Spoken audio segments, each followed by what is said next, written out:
Hello, I am Susan Smith, founder of One Yoga. Welcome to Out Loud, Proud and Strong. This is all things yoga, including yoga practices, Ayurvedic practices, mindfulness, and meditation. And so today's episode is actually about the sacred act of self care as an expression of self love. And how this started, I was driving on the way to the beach, actually, and I went through Newark, and I'm looking at all the college kids, the brand new college kids, and every single one of them had their face planted in their phone, and they seemed miserable and sad and lonely. And I woke up I think the next morning, and I wrote an email, and I will include that in this link, that's about the 3 M's: movement, meditation, and mindfulness. And I give links for videos and resources. I give a sample of my weekly wellness plan, and I give a sample of my weekly menu plan, because mindful eating is part of that. And I was just thinking, how can I help?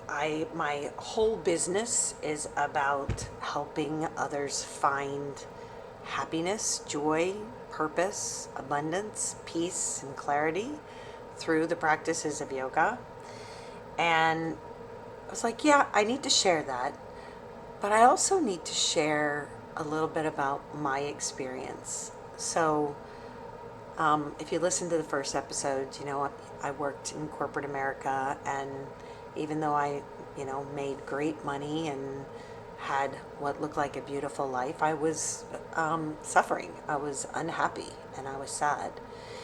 And I talk about how I found yoga. I started doing it on VHS tapes, and I signed up actually for my first, it was a weekend training. It was a retreat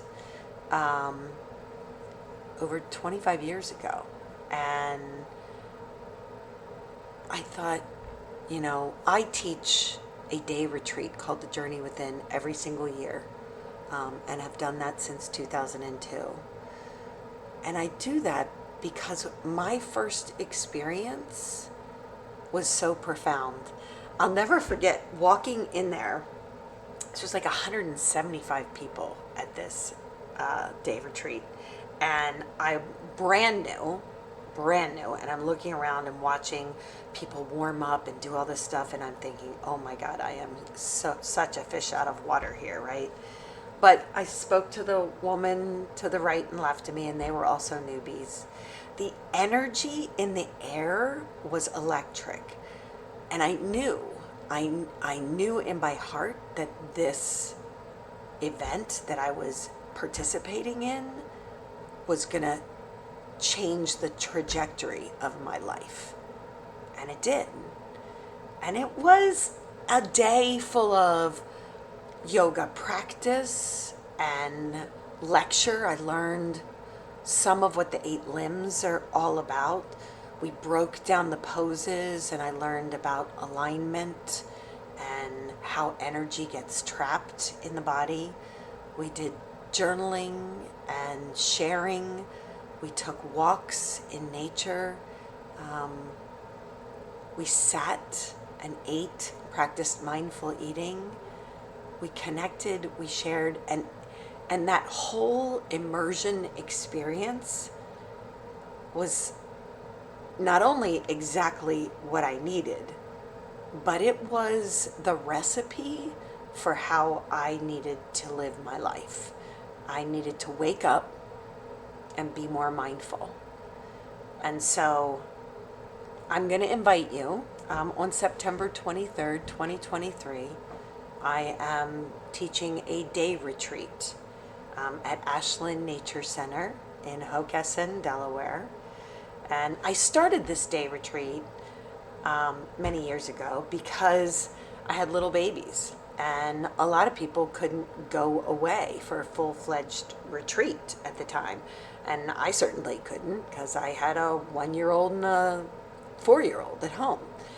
And so this is kind of a little mini taster of what it's like to really start to live fully present, to understand the trauma that's trapped in your body, big T and little t trauma, our habit patterns and how they can contribute to our suffering. So I invite you to join us for a day that will nourish and nurture you. And whether you're ready to do a yoga training or dive into, a workshop or something else, that's okay. This would be a sacred act of self-love for self-care. And so I invite you to do that. I'll put that link below. But today, let's talk about movement, meditation, and mindfulness and why they're important. So ever since COVID, everybody's been parked like I'm parked right now in this chair. And I never had tight hip flexors until after COVID. And now I have some tight hip flexors from sitting in the chair too long. You have to set a movement plan. I know people say this, and you've probably heard this a million times, but energy becomes trapped in your body, both good and bad. But whenever energy is trapped in the body, adhesions form and restrict movement.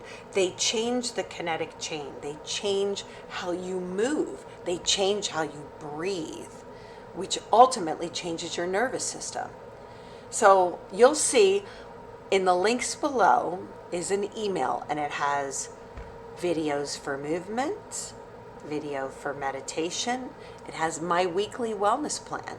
So I don't necessarily always do yoga. I go to the gym 2 or 3 times a week, and I ride my bike on the weekend and do a little yoga stretching outside. But plan to move your body for you. Meditation, the second M, is difficult for most people. It certainly was for me. I am very type A. I like to wake up and charge away with the day and get things done.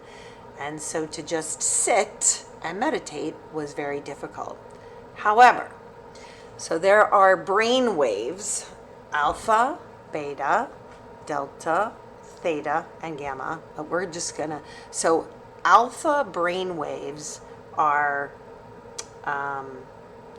active and but conscious and aware. The way you can remember beta is bad. Beta is hyperactive, or when the sympathetic nervous system is online. Delta is dream. That's when you're sleeping.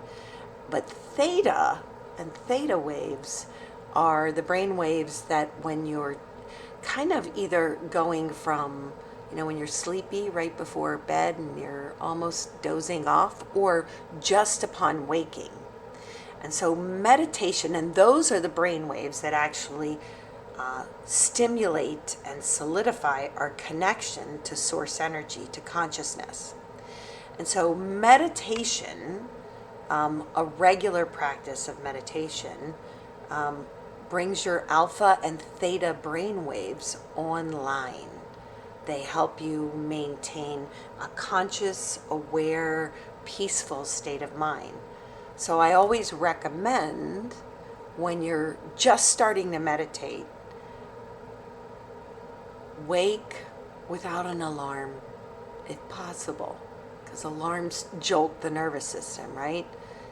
Wake up, and upon waking, before you get up and start rushing around, maybe you have to get up and go to the bathroom, but then come back, sit in bed if you want, prop yourself up, or find a sacred little spot on the floor and sit up, and then listen. It doesn't have to be my meditation, it could be any, just 6 minutes. It takes 4 minutes for your brain waves to kind of change.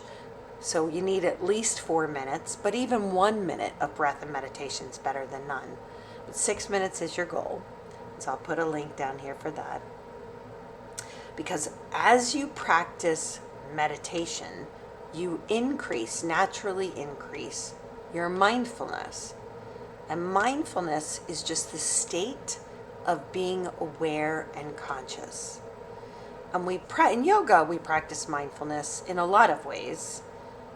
Detachment, the witnessing observer, the use of the yamas and niyamas, and practice of kindness towards self and others, and truthfulness, emotional truthfulness, and establishing and honoring boundaries, moderation, purity, non-hoarding, self-study, surrender to God, in many ways.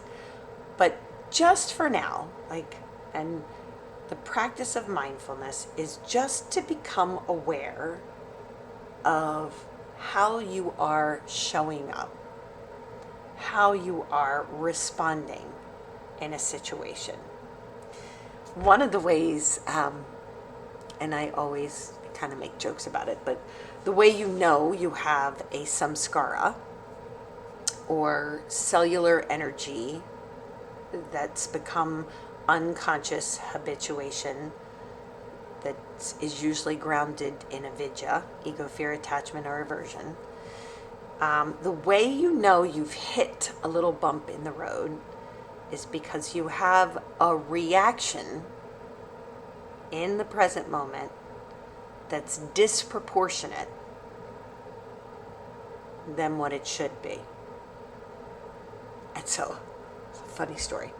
So, I'm in Planet Fitness, early morning, getting ready to work out, and there's this woman, and she's trying to get into one of the tanning booths, and the guy at the front desk is like, I'm sorry, I can't let you in, before 8:09, and she's getting really hostile.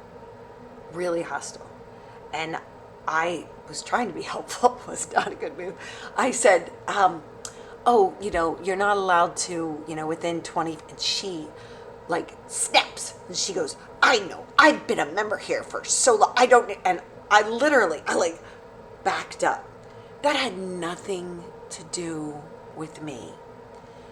And so when that is one of her samskaras, so I hit one of her samskaras, but that reaction, which was disproportionate to what it should be in that moment, has to do with something that has to do with her, not me.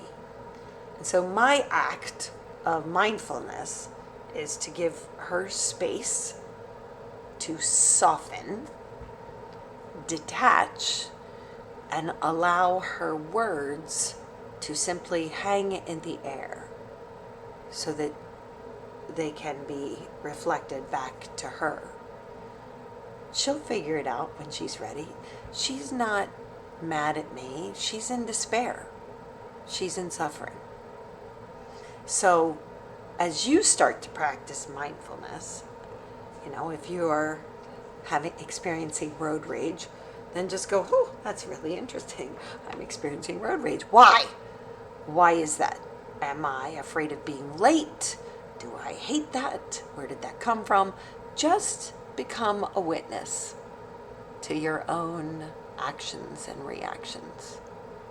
And in the meantime, I'll give you a menu plan so that you can start to practice mindful eating.